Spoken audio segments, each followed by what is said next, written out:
Halina't tunghayan ang istorya sa likod ng ating bayan. Hatid sa inyo ng McCafe.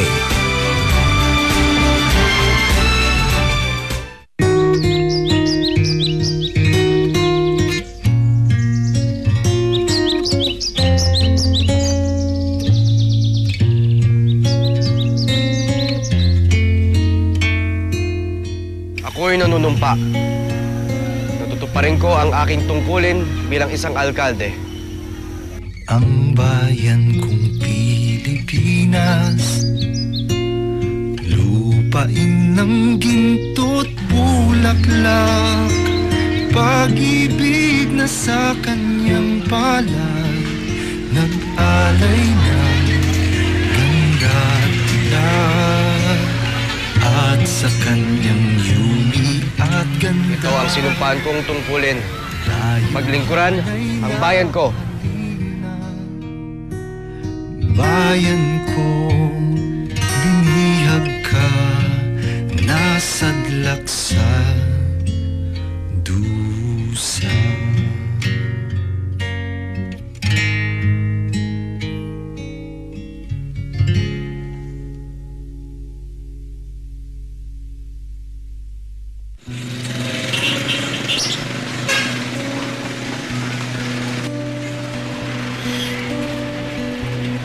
Babalik ako.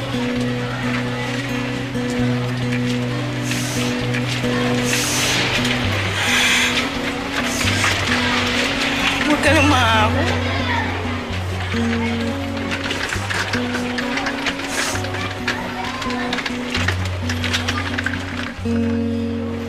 Alam mo kung ba't ko kailangan gawin to. Hindi ko kaya lumaban kung ganito ang abot ko. Para kay tatay.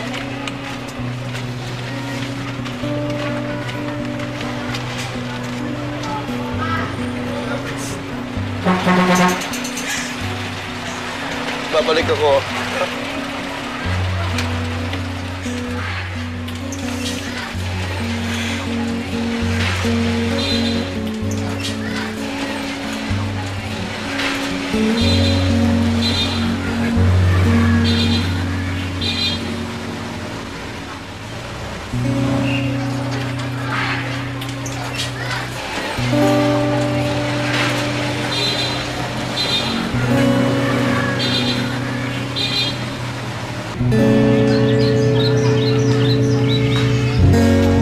Joseph, ayon nga sa 1987 Constitution, the state shall prohibit all political dynasties. Pero alam naman natin na sa maraming probinsya dito, nakasentro pa rin sa iilang pamilya ang kapangyarihan.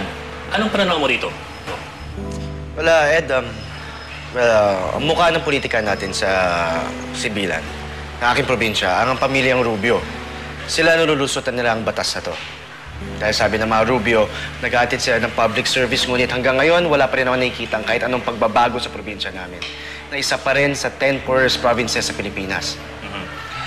3 dekada nang namamayagpag ang pamilya Rubio dito, kung hindi congressman, gobernador, kung hindi mayor, konsehal. Sa 3 dekadang iyan, tila dumadami ang kanilang mga pag-aari, ang mga mansyon, ang mga lupain, at daang milyong piso na raw ang laman ng kanilang mga bank account ayon sa kanilang salin. Ngayon, ang tanong natin bakit parang hindi yata sumasabay ang pag-unlad ng bayang ito doon sa pag-asenso ng pamilya Rubio?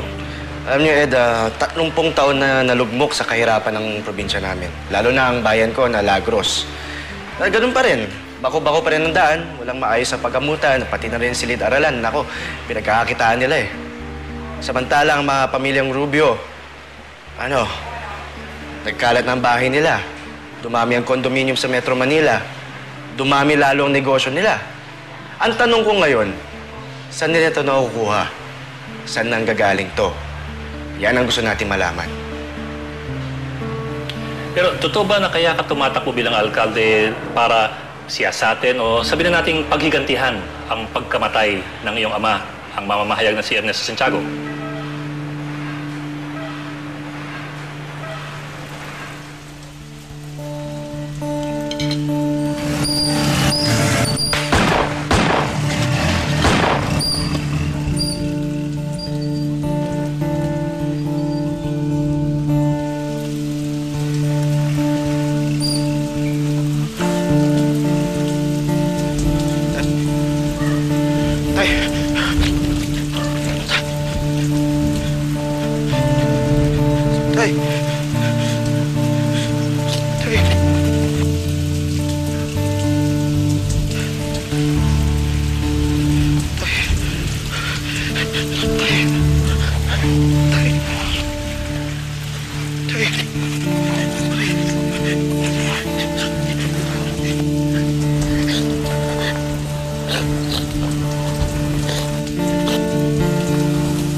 My condolences.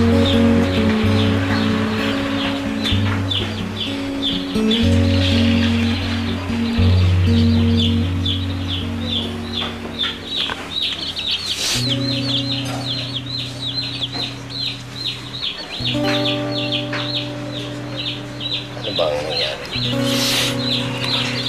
Hindi ko po alam eh. Paglabas ko na lang ako, nakita ko patay na si tatay sa labas. Kaya gagawin natin lahat para malaman natin ang punot dulo nito. Salamat. Salamat po.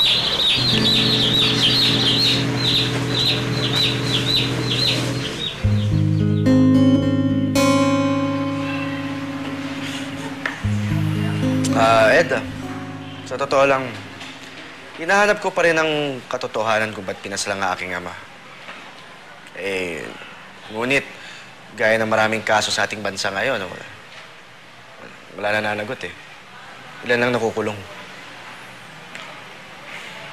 Kasama rin ni tatay na libing isang katiwalian na natuklasan niya. Na nais na sana niyang sa publiko. Ni-record mo ang usapan? Sige, gusto ko muna marinig yan bago ko i-expose. Grabe. Sa Laon? Kaya pala biglang off-limits yung area ng... O sige. Kung mabigay mo sa akin, mga next week, kopyahin mo na lang sa tape. Tapos daanan ko sa'yo bukas. Okay? Pati puno. Negosyo na rin nila. Kanina po ang negosyo, tay. Sino pa? Alam niyo po, tay. Hindi na po biro yung mga natatanggap ng death threats eh. Sino bang nagbibiro?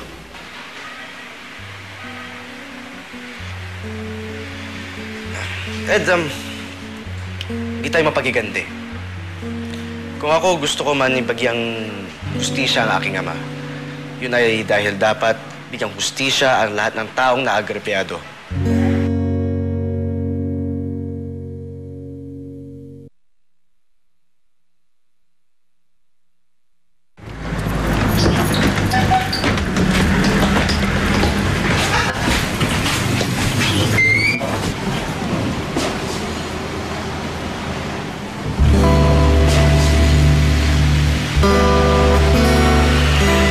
Birthday, Joseph. Birthday din ng Bandilyo. Salamat, tatay!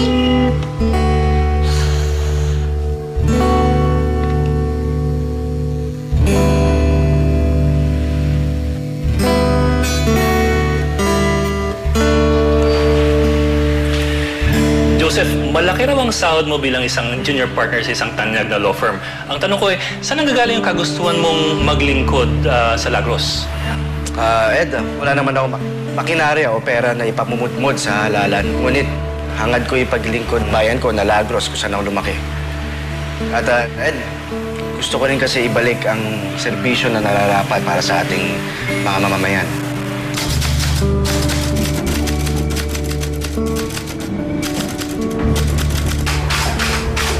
Ito ang trabaho ng tatay eh. Kung minsan delikado. Kapag nilahad mo lahat ng totoo, may mga nagagalit. Mas lalo na kung masama at kung ayaw nilang malaman ng madla. Hindi po ba kayo natatakot? Alam mo, ang takot, parati lang nandyan yan eh. Ang tanong, paano mo harapin ng takot?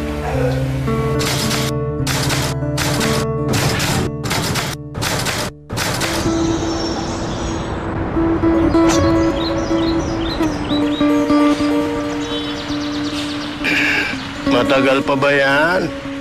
9 hole lang tayo.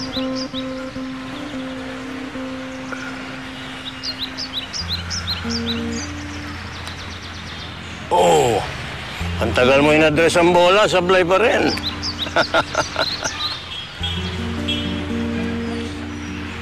Si Mayor Pulpol, kinausap mo na? Hindi pa. Hindi pa rin. I-address mo na naman matagal, tapos sasablay lang.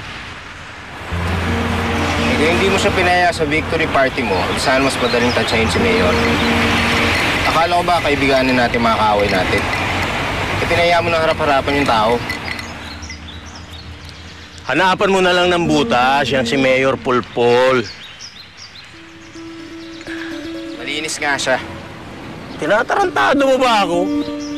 Meron bang politiko na walang baho? Hanapan mo ng pwedeng pang-blackmail. Tapos sabihin mo sa kanya, hindi siya makakakuha ng pondo sa pork barrel mo kung hindi siya susunod sa gusto ko. Ganun lang yun.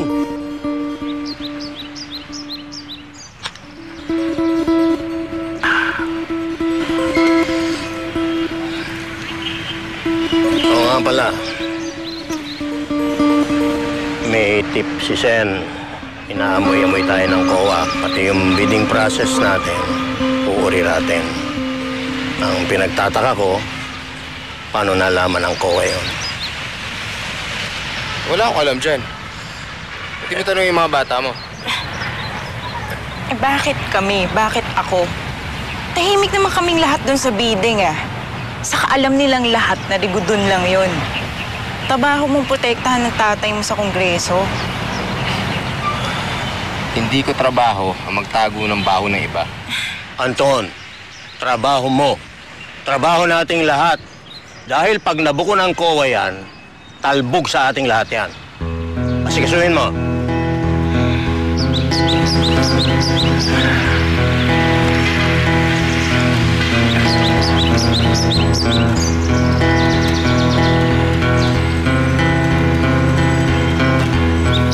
Go! Long time no see. Eto, long time no see. Hi, my son, Congressman Anton, and my associate. Relaxation time, Gob. Alam mo na, business with pleasure. Lahat ng projects ko para sa sibilan, dito ko niluluto. Sabi nga, maliwalas, malinis ang hangin, lumilinaw ang takbo ng utak ko. Alam mo naman dito, marami nangyayaring business deal dito sa golf club. Siya nga pala, Golf Buddy, nagkita tayo. I want to set a meeting with you. Tungkol nga pala ito dun sa mall, papatayo namin sa sibilan. Ah, itutuloy mo? Tuloy na, Gob. Oh! I'll set a meeting with you. Usap tayo pala. Sure. Oh. Okay, we'll go. Okay. Sige. I'll go ahead. Same number, Gob. I'll go ahead.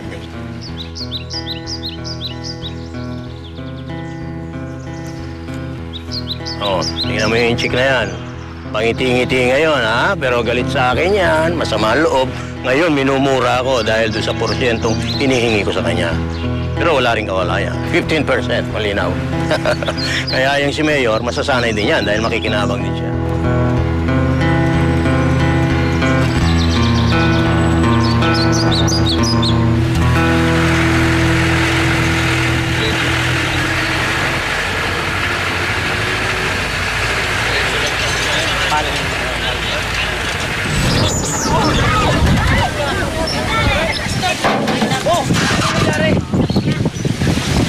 muna kayo.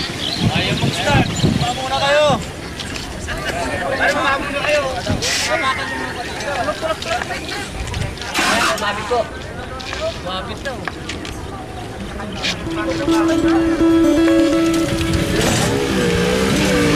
Ano nangyari, kuya? Kuya, tayo po ako sa bahay, oh. Ilang oras na? Kain pa ako, dalawa yung asawa ko.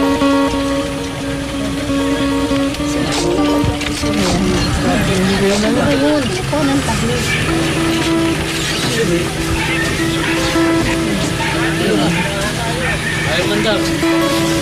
Ano tayo, kuya? Yan, sino yan? Oo.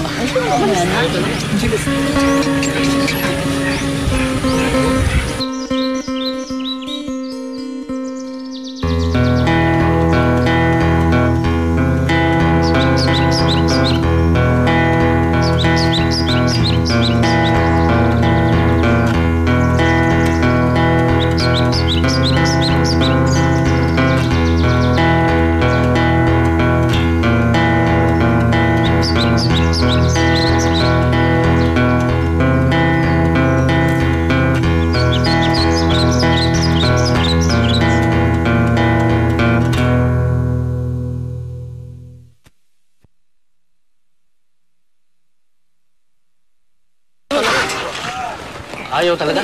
Ayaw talaga. Ayaw. Oo. Ano nangyari dyan?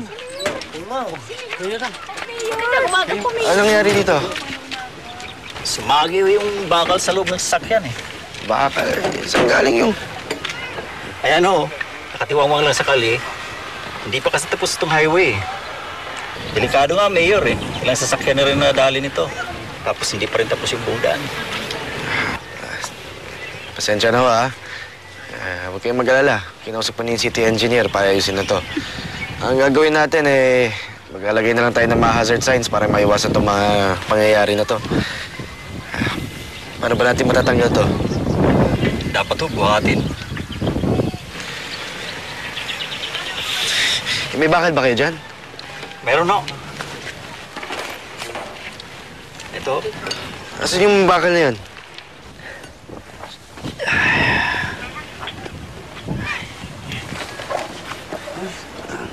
Ako na ho, Mayor. Sige. Ako na bahala. Ano?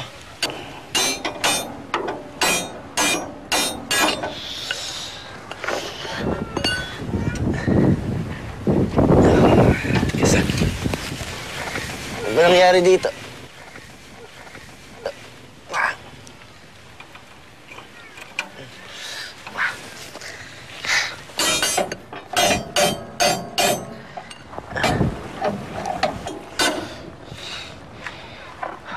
Ay, subukan na ulit natin.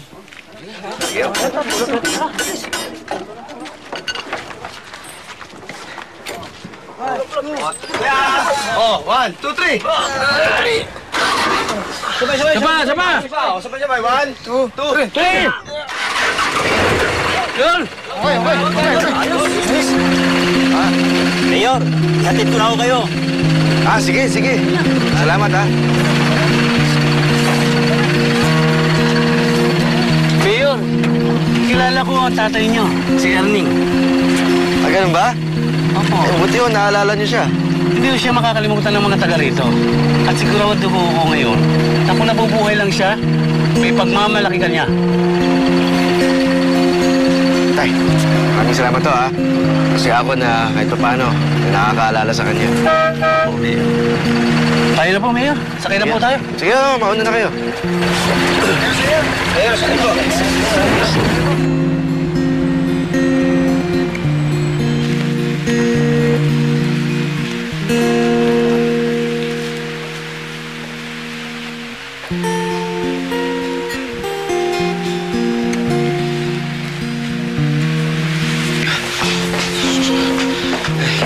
Oh, ano nangyari sa'yo? 20 minutes ka nang late, kaya pa naging na yung mga supplier. Tumirik yung jeep na sinasakyan ko, Sumabit yung jeep dun sa nakalawit na baka doon sa sementadong daan. Grabe, Karen. Sirang-sira yung daan doon. Ayun! Saging at mais! Akin lang po to. Thank you po.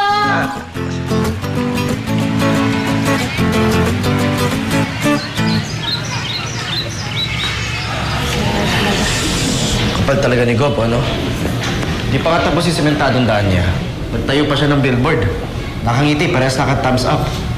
Weird. Hindi lang yan, Mayor. Kahit saan ka tumingin, hindi mo mamiss yung mukha nila. Halika. Look.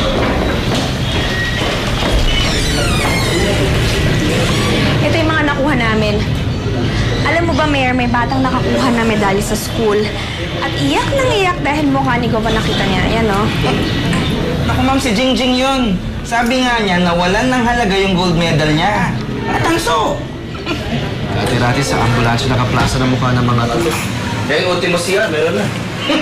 Dapat nga, Mayor, sa tissue paper nila nilagay yung mga mukha nila. Para pabunas! O siya, okay na ako. Dahil sa mo? Teka. Kung may mapili man tayo subayan, ay di ba tayo natin sa kanila? Sigurado kasi ako, wala matatanggap ang Office of the Mayor kahit isang kusing galing kay Congressman. Huwag nga siyang galit, ano? 70 million pesos binibigay sa bawat congressman para sa PDAF. Tapos tingnan mo nga itong bahay na to. Tingnan mo itong probinsyang ito. Tapos may gana siya mag-finance ng road pavement project sa Manila. Para ano? Para magandang daan papunta sa bahay nila sa Alabang? Tapos dito... Yung mayor mismo, nanlilimahay dahil nagbuhat ng jeep. Hindi naman, mabango na ulit. Sige na, tawagin mo na yung first supplier natin pati yung sa Words Committee. Okay.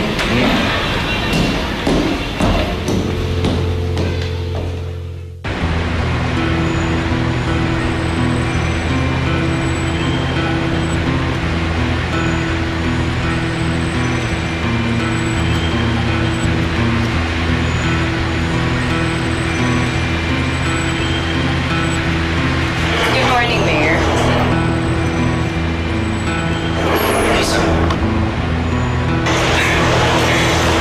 Sabi ng Eliza ikaw, Mayor, late ka na, makakalimutin ka pa. Ginagawa mo rin.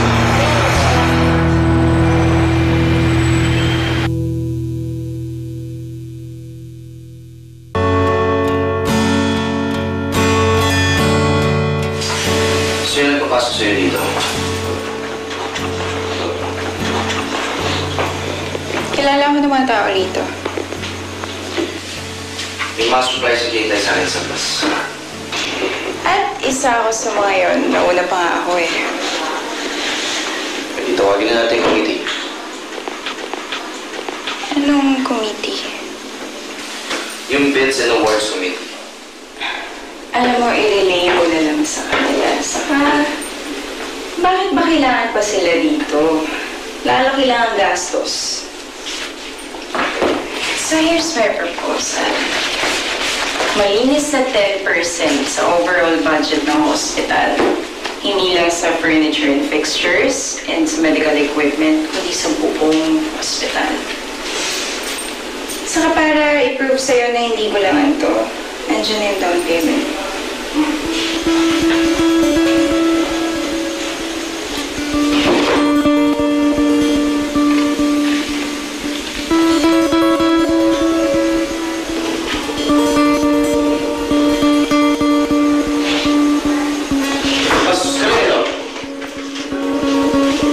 What? Laganap ang sakit dito sa Lagos. Pati sa buong sipilan. Wala na nga sila pambayad sa gamot, tas ito ka? Ininegosyo mong ospital? Hey, cool ka na. Sino nagpadala sa'yo dito? Joseph, hindi mo alam kung kailangan dito. Hindi. Alam ko ang palakad dito. Kaya tapos na maliligay ang araw niyo. Sa tingin mo ba isang kawad ang puputulin mo?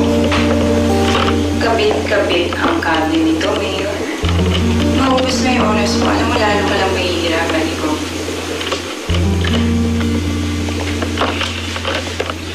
So, lumabas din ang totoo.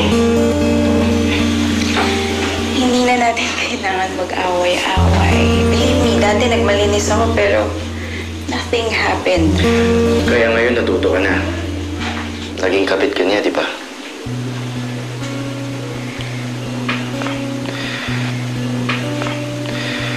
Sige, maaari ka na umalis. Alam mo, nakakatuwa isipin kasi dati handa kang ibigay sa akin ng lahat, maging tayo lang. Sweet mo nun eh. Pero ngayon ikaw na ito nagpapakipot. Dahil hindi na ikaw yung Lisa ang kilala ko. Well, let me introduce myself to you again. And this is not gonna be the last time. Sige na. Sabihin mo na rin kay Cobb yung sinabi ko. Hindi niya alam na nagpunta ako dito.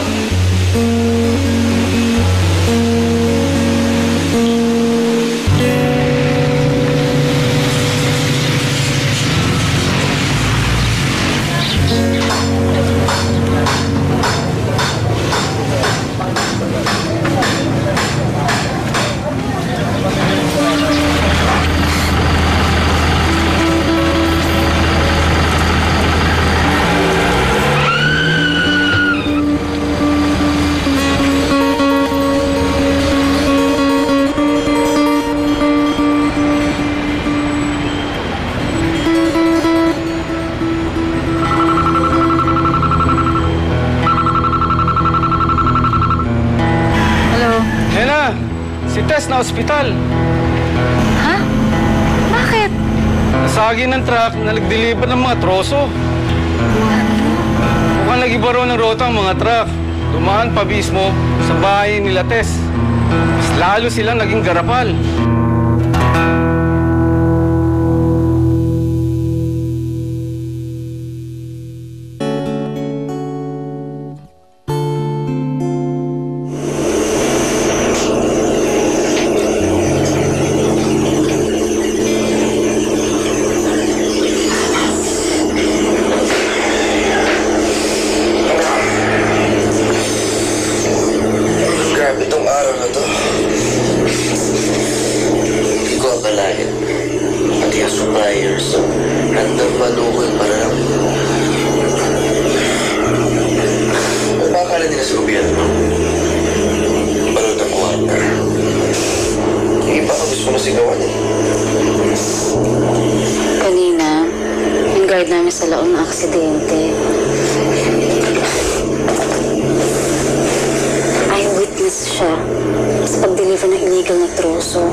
Pwede ba kahit ngayong gabi lang magpahinga naman tayo?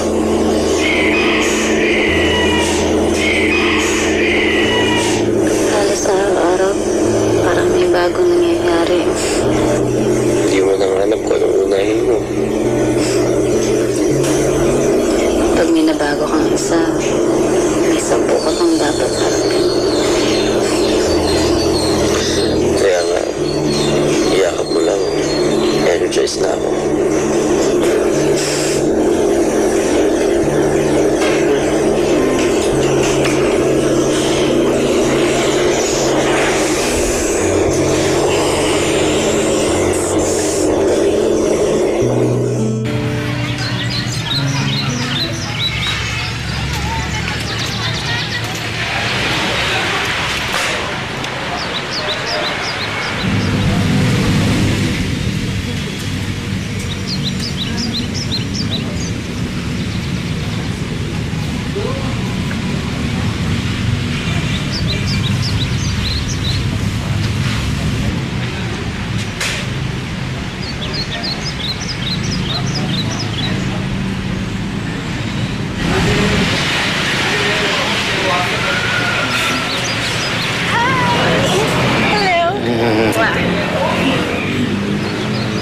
So ano? Totoo ba? Alin? Na binisita mo yung ex mo. Wait, under surveillance ba ako? Ikaw, inaaway ko yung anak ko para idepensa ka. Tapos tinututime mo ako. Ano ka ba? Para sa'yo din naman yung pinunta ko dun eh. Para sa'yo yun. Saka, wala nang magagawa yung anak mo.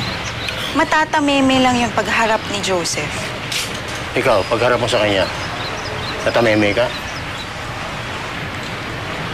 Oh my God, Tony. Oh my God, oh my God. Okay, naamin ko, naging boyfriend ko dati si Joseph. Oh. Pero hindi ko ipagpapalit yung furniture business ko para sa kanya. Okay? Saka sayong-sayo na ako. Babalik pa ba ako sa Dugyot?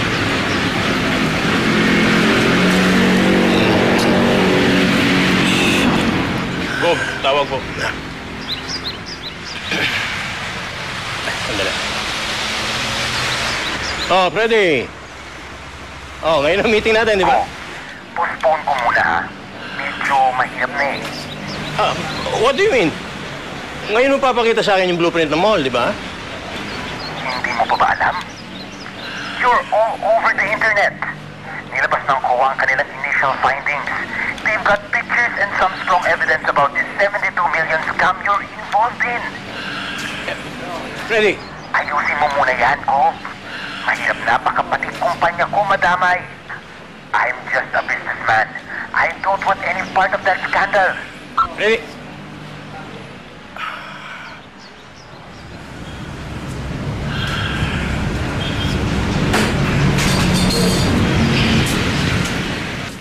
Isa lamang to sa mga patsi-patsing daan mula Tindang hanggang Lagros na 5 taon ang ginagawa pero hindi pa rin natatapos. Kita niyo nga sa likod ko, kahit ang kalabaw, mahihirapang dumaan. Questionable raw ang 70 milyong pisong halaga ng mga muebles at office supplies na ginamit para sa renovation ng Kapitolyo ng Sibilan. Ayon din sa pagsusuri ng COA, ang 40 classroom na ginawa noong 2005, puro mga overpriced din. Ang lahat ng mga kasong ito itinuturo sa iisang opisina, ang opisina ni Antonio Rubio Sr., ang gobernador ng probinsya ng Sibilan.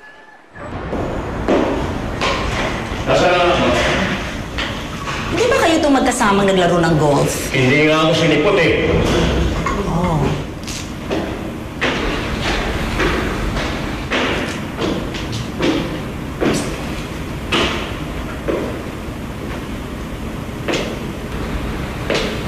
Alam mo na kung ano na naman gagaguhan ang ginawa mo.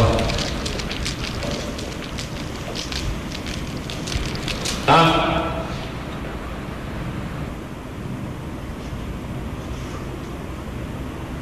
Anton! Huling beses mo ng palpak ito, naintindihan mo?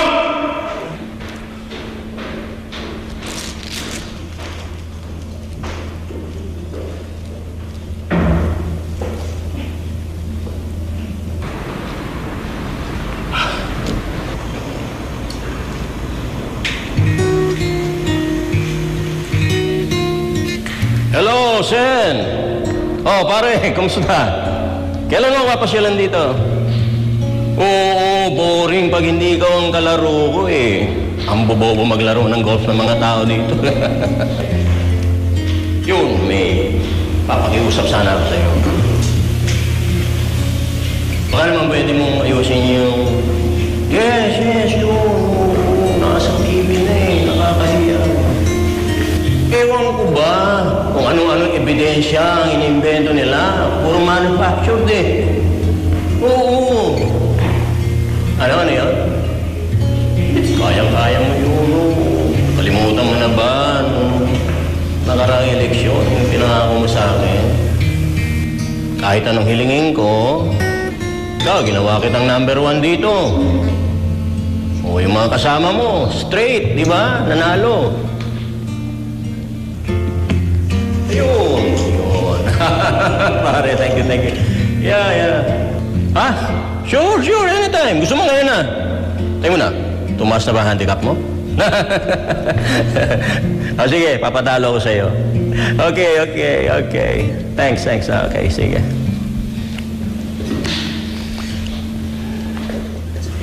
Anton.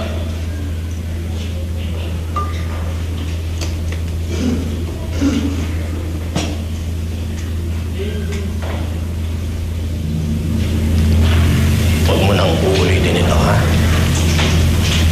Hindi ako makakalaban mo.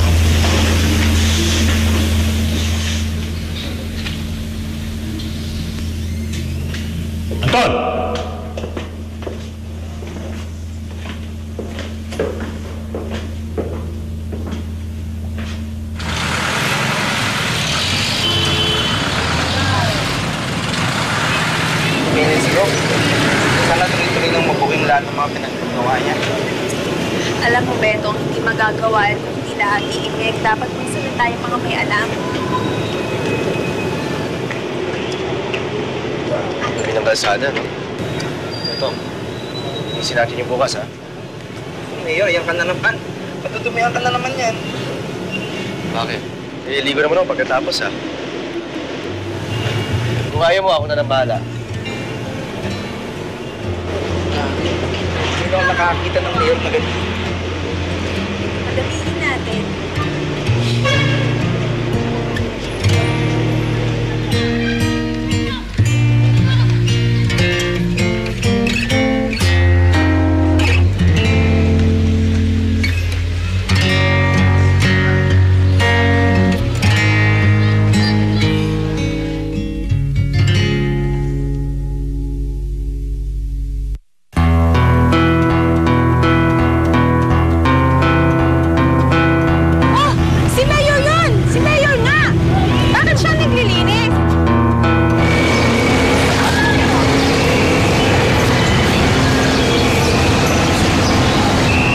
Okay ka lang ba?